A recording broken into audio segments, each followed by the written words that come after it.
This is the Nerd Coalition. Hope you guys enjoyed the show. And now, feel the Nerdgasm. What we're going to kick this thing off with is we're going to talk about the new Marvel television series, part of the MCU. We're finishing out Phase 5, I believe it is, and we're talking about Ironheart.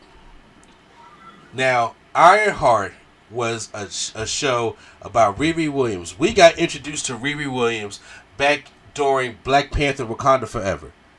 And she was the one that came and helped them fight the battle of Namor and his people as well. And she created that nice suit people call Baymax. But now she has left Wakanda. And then now she was back at MIT. But now she's getting her own series. Now here's the issue with this. We are seeing Riri Williams back in MIT who gets kicked out of MIT, who goes back home to Chicago. So I'm going to tell you this right now. This is going to be a full spoiler review. This is not going. I'm not holding nothing back for first half of the review. Said it's going to be a full spoilers, and it's going to be like in the thumbnail. I'm going to talk about like what the problem with Ironheart is. And number one, this was doomed to fail from the start because Marvel decided instead of going weekly by television shows, they decided in 2 weeks we're going to release the first 3 episodes, and then the next week we're going to release the last 3 episodes. There was not that much promotion for it. I didn't even know it was coming out this year because I forgot about all the other Marvel television shows that they plan on coming out this year. Because I think there's a Vision Quest. I think there's Champion. Champion's not a TV show, but I think there's like Wonder Man, and I think that there's other TV shows that they plan on coming out this year. And I was really into Daredevil, Born Again, and Spider-Man. I thought those both were really good shows. But I was just like, why not talking about, Ironheart at all? And then, on top of that, people started review bombing this thing before the show even came out. They were talking about how bad the show was, or how woke the show was, or how all this other bullshit that you see people do. That I'm like, y'all just mad at this black woman coming up here and get a TV show. Because what else is your explanation? If anybody knows the comic about Riri Williams is not going to be the new Iron Man. She's inspired by Tony Stark, but we already know they're not going to pay Tony Stark to make no cameos in here. That's not what's going to happen. And I said, Ryan Coogler produced this thing. And I'm like, he didn't direct it, he didn't write it, but he is an executive producer on the thing. And I'm like, for what Ryan Coogler has given us, especially this year alone, do we not owe him the right to at least check it out? But still, I think we owe Ryan Coogler that type of respect here. So I was like, I'm going to check out Ironheart, and Ironheart, Riri Williams is played by Dominique Thorne. Here's my thing. All the criticisms, overall, I thought the show was alright. I thought the show was actually was pretty good. Is it the best Marvel show that they have made since, Marvel started television shows? No, it's not. But is it better than some other shows that we have seen? Yes, i.e. like Secret Invasion. I think that show was better than Secret Invasion. And I really want to like Secret Invasion. It does have issues, and I do have issues with certain things in here, but I'm going to start off with the good things I like about it, because Riri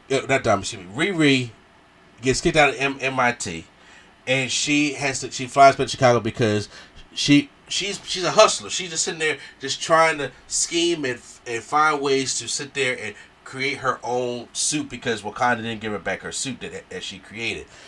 And she just been, taking resources and doing what she can to get the money because you need funding for that kind of stuff. And then when they find out about it, they had to kick her out of the school. Now, Riri is clearly hiding something dark that happened to her in her past. And what that is that she is still mourning the death of her dad and her best friend.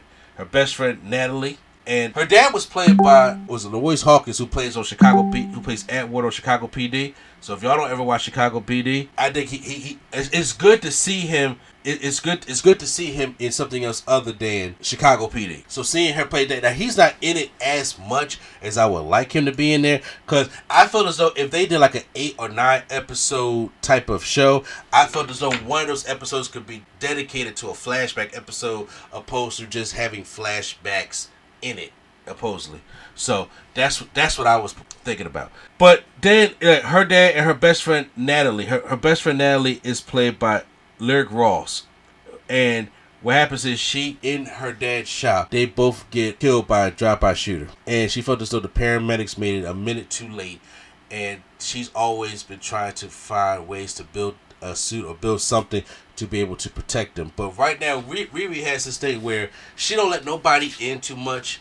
She don't let nobody, like when it comes to her mom, when it comes to the guy that likes her, his name is Xavier, who was Natalie's brother, who is clearly feeling her, and she clearly feeling him, but she just won't let nobody inside, and she just tries to take on the burden herself, which is causing her to have panic attacks, which is causing her to be able not to, basically gets her caught up more so in the show. Now, which introduces us to the villain side of things, because we're introduced to the Hood in this, and the Hood is a part of this is Terrence Howard Jr.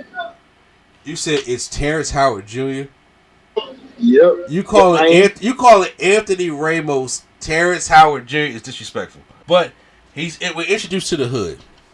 And Anthony Ramos, he has this kind of like demonic hood that gives him kind of powers, and he has this crew where they sit there and they kind of like hack or they break into certain businesses and everything to try to take over so they can get themselves a lot of money.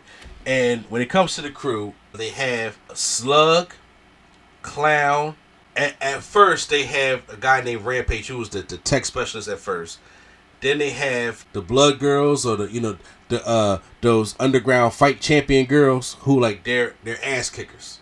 So they are the muscle for it. And I like the crew. I didn't have a problem with the crew. I don't know how you felt about the crew or not. And I know people was up there, they were mad because they changed how Slug looked. They changed how Clown looked. Basically, they just changed them up because Slug is played by Shay Coley or something. My wife knows, and I do apologize if I mispronounce her name. So, but yeah, they play Slug, and I thought the role was fine. And how they basically came together and to try to, do these different missions to get more money. But when a mission doesn't go as well, and their tech specialist Rampage or Stewart, who is played by Eric Andre, he gets fired, and then Riri gets hired in his spot. And Riri knows that right now all she cares about, she knows that they are some kind of a criminal underworld group, but only thing that she has in her mind is money for her suit. Money, resources so she can finish building her suit just so she can protect the ones that she loves. That's how it's looking. So right now, automatically they see Riri going into like a criminal type way, and then when she was invited by the Hood in the elevator just to see what she's made of, and he gives her like a little test of how to get through. You get out this elevator that's smoking, and she finds a way to do it. He likes to take it. He likes her brain that she can do, and it's like, okay, you come over to the group and you gonna get some money. And right now, it's also Riri's mind, not how dangerous this thing is, not how off-putting this thing is, how anything this is. That's basically what it is. And she's trying to find resources and technology for her suit. We're introduced to the character of, he goes by Joe McKilligutty, who we find out later on in the series that he's actually the son of Jebediah Stane, named Ezekiel Stane. For those who don't know, that he was Ironmonger in the first Iron Man movie. So that's back in 2008. So he is. They had to have one Iron Man correlation. Say what? They had to have one correlation. I agree. So in the first 3 episodes, we are shown Riri making these deals, making money, and almost like a life of crime. Meanwhile, as she's doing this, she connects her brainwave patterns to because the suit needs an AI to operate, kind of like how Tony Stark had Jarvis, then he later had Friday, but this suit needs something to operate. So then it just so happened that she manifested from her brain some memories to create an AI that's called Natalie, which actually is short for Neuro Autonomous Technical Assistant and Laboratory Intelligence Entity. A lot, a mouthful. Also known as Natalie, her best friend. Which, I like Natalie. I've seen a lot of people who said that they didn't like Natalie, but I like Natalie. I felt as though for Riri, that would be the AI for her. Because in the comics, we know that her AI that she had talked to was Tony Stark. They wasn't getting a Tony Stark AI right here. Her and Tony Stark in the MCU don't have that relationship. Like the relationship Riri has with Tony Stark in the comics is the relationship that Tom Holland's Spider-Man has with Tony Stark in the movies. You feel me? And they wasn't going to just up and be like, okay, well, now Riri's that close to Tony Stark because she likes Tony Stark, where she hasn't barely even mentioned Tony Stark like that, other than going to MIT and mention him in passing. But she hasn't even shown to be like a top fan of Tony Stark or anything like that, like she has in the comics. So that's kind of how we stray away from it. So having her best friend, who she's so close to, who has passed away, be her AI, I thought that was kind of dope. I thought it was nice. I just wish her name would have been like, Natalie. Of course, I get it, but like, they could have did like Nora. I'm saying something simple, like, cause Natalie, and then all that what you just explained, it's like, all right, it's kind of, all right. Well, I mean, it is a huge acronym, obviously, but it's still, I understand they had to make something up for it to be her friend's name, So I'm saying in like the grand scheme, her name could have just been something different. Or it could have just been Nat or Allie, automated intelligence, like I don't, something. Yeah. Like what did Friday stand for? I don't know what Friday. I don't know if he just had Friday as the intelligence that he just named, or intended with Jarvis. I mean, I know Jarvis stood for something, but I didn't know what Friday stood for. I didn't know what Friday stood for. But however, I was feeling the AI. But yeah, I liked it, but I liked it, but also it's kind of like interesting because it's actual quote unquote person, not just the suit doing stuff. Yeah, but also that made it interesting because it shows that Riri does not want to deal with the death of her best friend and her dad. Or so, and everybody takes grief differently, but like her mom has accepted it and trying to move forward. Her friend / boy who feeling her, Xavier, that was his sister, and even then he was like, look, I made a mixtape in her honor. I still use her old headphones so I can feel like her soul is with me when I use these headphones. He's found a way to accept it and move on, but somebody who's so into technology like Riri is, she has not found a way to move past this. Like, she's stuck in that time. But having Natalie there, at first it was like, no, you're a glitch. You messed up. You can't be here. But then after a while, she started to accept it. But even though it was hard for her to admit that. Because it was hard to, like, it's like you're forced to deal with something that she didn't want to do. Mm-hmm. Now, as she has joined this group and she's making money, Parker, played by Anthony Ramos, has his cousin John. And, John he knows more about the secrets of the hood than the whole crew does.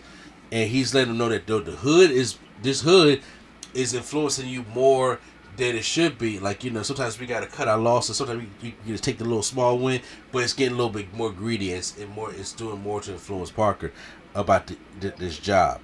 So Riri knows that there's something up with that. And in episode 3, I think it was, when she wanted to try to get a piece of the cloth to try to analyze it, to see what it can be, she has to go to Joe McKillicuddy, who's at this time still Joe McKillicuddy, and get like a little skin type of tech to hold to hide a laser beam that she wants to cut the piece of the hood off. And she does do this, but Parker's cousin John finds out, which ensues them into a fight. But they're in this greenhouse plant where the guy does an emergency lockdown of everything, which traps the air for any trespassers that's in there. Riri's able to free the other members of the crew, but ends up killing John in the process. With that being said, when John dies, the Hood reveals to him that John is gone, but Riri was responsible for it. That's how episode 3 ends. They're going in episode 4, and that's what Riri's really trying to panic attack. Like, she's really trying to. She knows that she's really screwed up, and she's not telling her mama nothing. Rampage, the old tech guy, he ends up dead. She knows that she's in over her head just for some money. And all the things that she's doing just to get some money instead of asking for the people that love her for some help. Now, I'm not even going to lie to you, Prime. This is probably something that's personal within me. And I understand because Riri is still playing a teenager in this show. That kind of stuff annoys the hell out of me. And I understand that it's a weakness of mine because I have to understand that everybody doesn't do things like I do. But I'm just like, the amount of effort you do to ignore the grief and to try to have an answer for everything instead of being vulnerable, I'm like, oh my God, Riri, come on, baby, do better. Like, help is here. That's how I was feeling. But I understand that everybody doesn't handle it that way. Especially when you're young. You don't handle it that way. When we get into the next episode, like we get into 4, 5, and 6, she knows Parker is suspicious about Riri, and she tries to figure out how to destroy this piece of Hood or where it comes from, and she can't figure none of this stuff out. She can't. She has a panic attack. Natalie tries to go, flies her out and puts her in like an alleyway, tries to get her friend Xavier, aka her brother, to calm her down and bring her to her. But that's when her brother finds out that Natalie as an AI exists. And rightfully so, he get pissed by it. I mean, low key, I probably would too. I said, yeah, that's understandable. That's understandable because she's like he was saying, like, I was honoring her with the mixtape, but you taking her and frozen her in time. And it's like, yeah, you hurting, but you know what? There's other people around you that's hurting too. You ain't the only one hurting. And that's my sister. It's like, it's not even, she's not real. But you have created this version of her. It's like you didn't even ask me or even talk to me about it or nothing. Which, on hindsight, seemed kind of grimy, to be honest with you. And when she, so then, it was like, he seemed grimy for doing that, or just she seemed grimy for doing that? Like, it makes her look grimy for doing shit like that. But I think that's what the show is trying to illustrate, that Riri can be selfish at times. Like, the one thing about this show... I mean, I would say a part of that, though, to her credit, of course she didn't want to deal with it and everything. Natalie wasn't even supposed to be out or be shown to nobody. She wasn't. You're right. So, technically, even though it's probably not okay for anybody, that wasn't for him to know. That wasn't for her mom to know. She tried to keep her hidden. Natalie, AI, whatever, went to go get him. So I guess once he found out, of course, it's not okay for him. Like, it's not okay for her to be going these places and she's like, oh yeah, Natalie is with me. That's not okay. But if she just had it just with her, I probably wouldn't see her because that's her way of grieving. Yeah, but then, later scenes when they all hanging out and then Natalie, the AI, just like there like a regular person, even though she's not. It's kind of different. I get that, but the thing is, I feel as though that with all that being said, she also is a AI that is created through her memories, because there was the part where, remember when the security guard was about to shoot Riri and she was trying to tell her to, kind of like protect her to get her out the suit, and she couldn't move because she was having, the AI was having PTSD. That is not supposed to happen. Or like when Xavier freaked out on her, she was like, you know what? I didn't expect my brother to do that, so I was kind of hurt. So it's like she's still not there, but she kind of is there because it was weird. That's one of my flaws. Is that because she like went through all the videos and stuff and like analyzed, kind of like how AI would like analyze from these videos how she would react to certain things? I can't say. I mean, I can say that because she's AI. She went through the history of who she is to her. But still, to be able to... PTSD is to be frightened from a past traumatic experience. Even if she went through all the video, I don't think there's video of them dying, to be honest with you. There's a memory. Not video of them dying, but I'm saying, like, Chat GPT, if you told Chat GPT, like, this person died, and you put together how they act, how they talk, their memories together, do you not think, like, how they... it would make a how they will react type of thing? Yeah, I think it'll be. I think it'll be how they will react, but I also don't think though. But having the way they react and their mannerisms is not the same as PTSD. As in, okay, like, well, yeah, okay. Yeah, because it's like, okay, well, if you were shot, the AI can understand that by default, people should be scared to get shot, right? But it still should be able to react. Her programming is to protect her, is to help her out. But you're glitching out when you're supposed to be protecting me. There is no glitching out. You know what I'm saying? And the reason why she brought Xavier to her was to be like, hey, my girl Riri needs your help, and I know that you're able to help her. It's the same thing when she went to her mom's, projection, and she was just like, I didn't mean to scare you, but this is the only. I'm just trying to find my way out of here. That's not the way an AI is supposed to act. So there was something different about the AI, which I want them to go further into. But they only had 6 episodes. I think this could have benefited from having either 8 or 9 episodes, to be honest with you. But I don't think they had any faith in it, which sucks. And I hate when they do series like that when they have no faith. I mean, they did have to like redo most of it though. Yeah, they did. Because I believe they shot this like 2 years ago, or whatever. Yeah, because they recorded this in 2022, I believe it is. To get back to it, so she has created her new suit. But as she's doing this, Cree Summer's daughter saying, listen, when you do magic, you understand something. There's a sacrifice that comes with magic also. And she like, yeah, I know. Like, what I'll probably, can't sleep or nothing. Something like that. No. As soon as she put that magic onto the suit, it starts counteracting with the AI, which is Natalie. And so what Riri tries to do is she tries to upload her onto like her laptop so she can save her. But the magic takes Natalie out, and the AI is deleted, and she can't get it back. And now Natalie is lost again. So it's like she lost her best friend twice. And I know that right there is kind of like sending her over there, because even the final episode is called her fault. At this point in the show, I was waiting for. At this point in the show, I was waiting for her to have consequences of her actions of the entire show. And this finally happened. So when it happened, I was like, that's what you get. You spent a whole show trying to argue magic in science terms or that it don't exist. Well, guess what? It does. You said you saw Thor in them. Cut it out. I mean, of course, there's always a price for magic. That is true.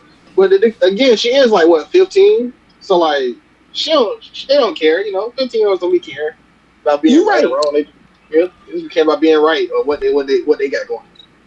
On every day, you ain't saying nothing but facts there. But let me tell you, after I've lived through a world when I done watch aliens come out the sky and just be like, you know what? Everything's explored through science.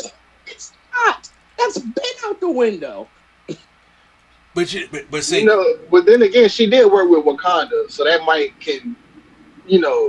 they have technology there too, so that might change her mind on magic versus science as well. But then again, like you said, alien attacks did happen in her world that she seen and witnessed.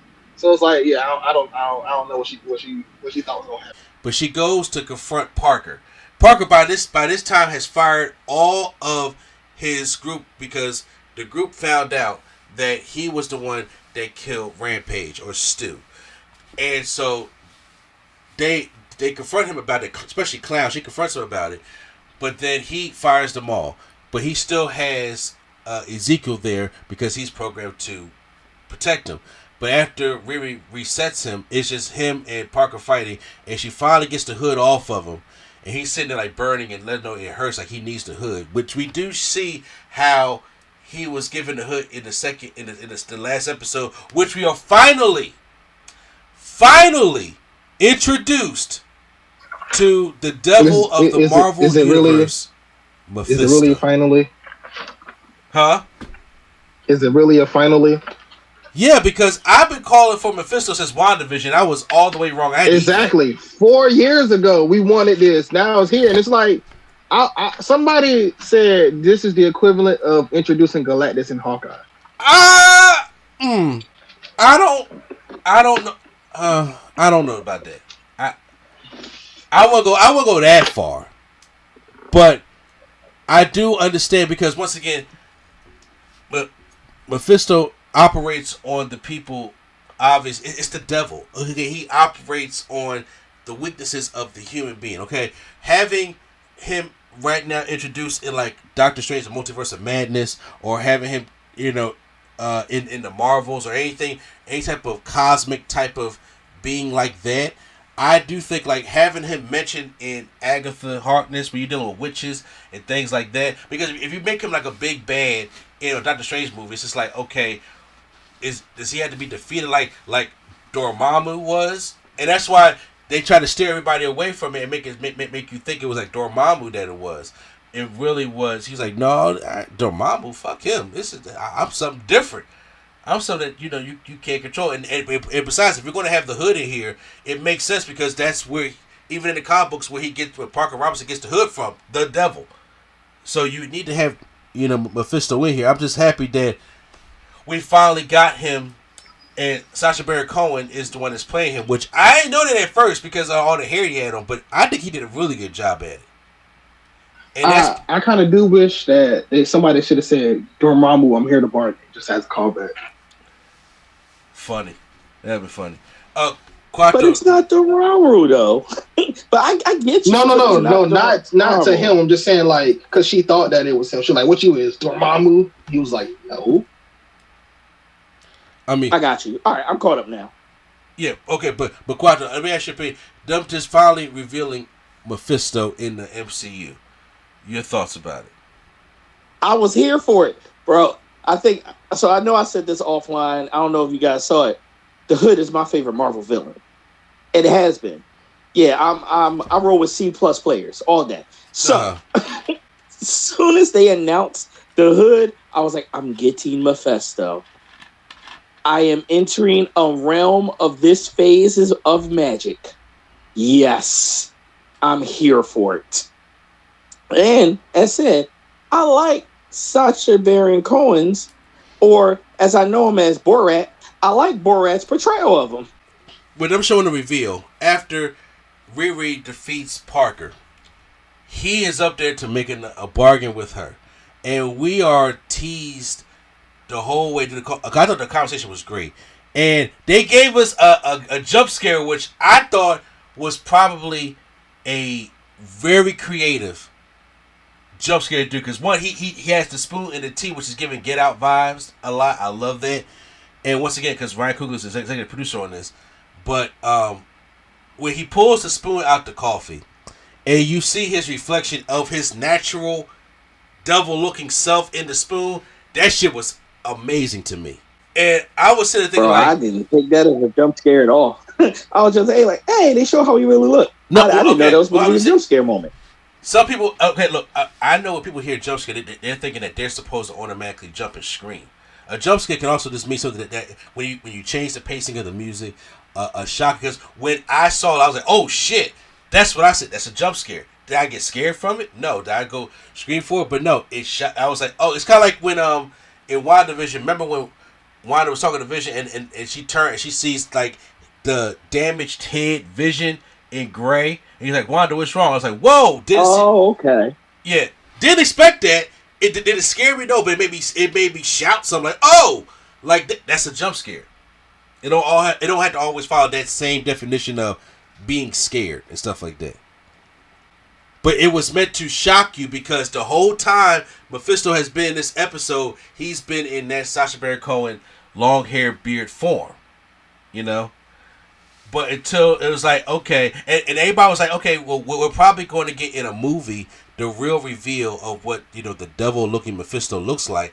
But even just having the little teaser in the spoon was just like that. That to me was perfect. To the point I was like, Riri, what the fuck are you doing?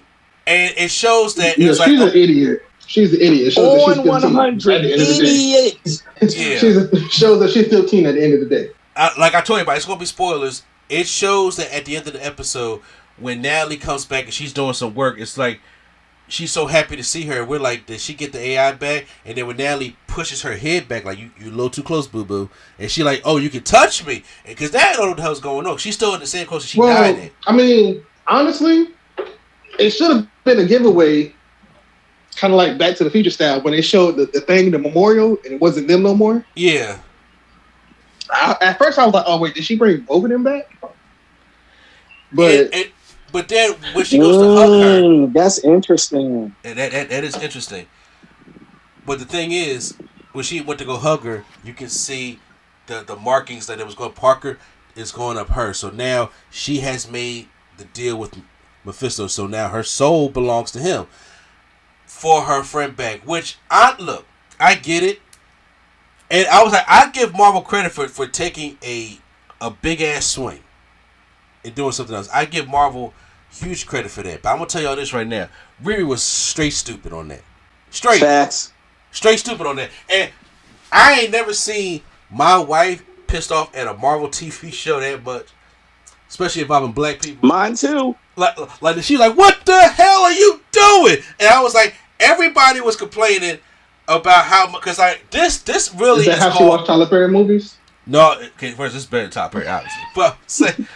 But no, I'm saying that can apply to a Tyler Perry movie too. What are you doing? Exactly, like what are you doing? But this thing was really it was surprising because this Ironheart should be called the tragedy of Riri Williams. That's what it is. It's literally the downfall of what she, because every episode where the hero it's different when the hero starts low and she rises up at the end to become the hero, and you're like, okay, Riri gonna do that and join the Young Avengers, but it's like from the beginning, she just gets worse.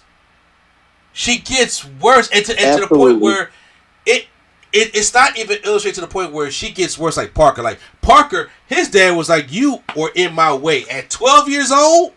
That's insane. Dog, I'll say this: Riri did so much, you almost could go back and be like, you know what? Maybe Parker's the hero, which is crazy. I think one of the downfalls of the episode is not because how they want to review bomb and talk about how woke and bullshit it is, because it's like, yo, fuck all y'all. My biggest issue with the episode is that the one thing about Riri that's different from the comics is that as a character, not talking about the actress, because she did a great job at portraying her, she's not likable. Like, the character of Riri is not likable. And as we're going through the series, it don't make me like her anymore. It make me like her less. Which is something I really don't want to do against the hero. But for all the things that she has gone through and all the selfish moves that she made just to complete her suit, and you can write it off in saying that because she's hurt. I get it. And everybody handles death and grief differently. But even with her, but it's like Xavier was saying, she ain't the only one that's hurting. Xavier lost his sister. He's hurting. Her mama lost her husband. She's hurting. Everybody hurting. But then, what's going to make it worse is that you brought Natalie back, and your mama going to have to see that. Because Natalie she's going to wake up and go back. Now she got to go back to a life that she really don't know right now. And when her mom see that, what was the one thing her mama asked her to do earlier in the series? Could you make an AI of Grant? And she said, I can't do that. And it's like, damn your daddy, but let's bring Natalie back. Facts. Yeah, and it's just like, so you gonna throw that in your mama face like that? That is, I was like, yo, that kind of pissed me off a little bit. I was like, wow, that's selfish as shit.